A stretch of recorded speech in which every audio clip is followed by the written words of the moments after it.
एक समय की बात है। एक गांव में लक्ष्मी नाम की एक गाय और उसका बछड़ा गन्नू दोनों साथ साथ रहते थे। लक्ष्मी बहुत ही सुंदर और मेहनती थी। वह हमेशा अपने बछड़े गन्नू को खाना कैसे ढूंढे और स्वयं को कैसे सुरक्षित रखे, अपनों का साथ कभी न छोड़े और हमेशा साथ साथ रहे, बस यही सिखाती थी।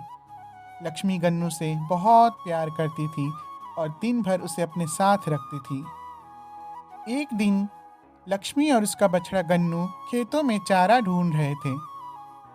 तभी एक चींटी ने गन्नू को देखा और उसके पास आकर बोली, तुम कहाँ जा रहे हो बच्चे? गन्नू बोला, मैं अपनी माँ के साथ चारा खोजने जा रहा हूँ। यह सुनकर चींटी ने हंसते हुए कहा, तुम्हें क्या जरूरत है अपनी माँ के साथ जाने की?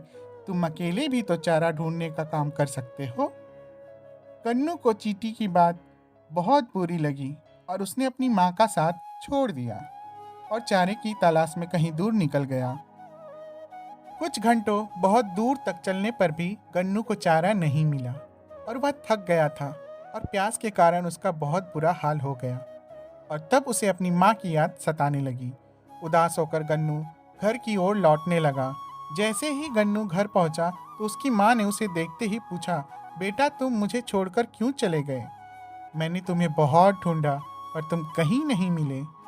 गर्मी और भूख से बेहाल गन्नू ने माँ से कहा, माँ, मैंने तुमसे सीखा था कि हमेशा एक साथ काम करना चाहिए और अपनों का साथ कभी नहीं छोड़ना चाहिए। पर मैंने तुम्हारे बिना काम किया, तुम्हें छोड़कर अकेला चला गया और यह गलत था। यह सुनकर लक्ष्मी की आंखों में आंसू आ गए। उसने अपने बच्चे को गले से लगाया और कहा, बेटा तुमने अपनी गलती मान ली और उस गलती से कुछ सीखा।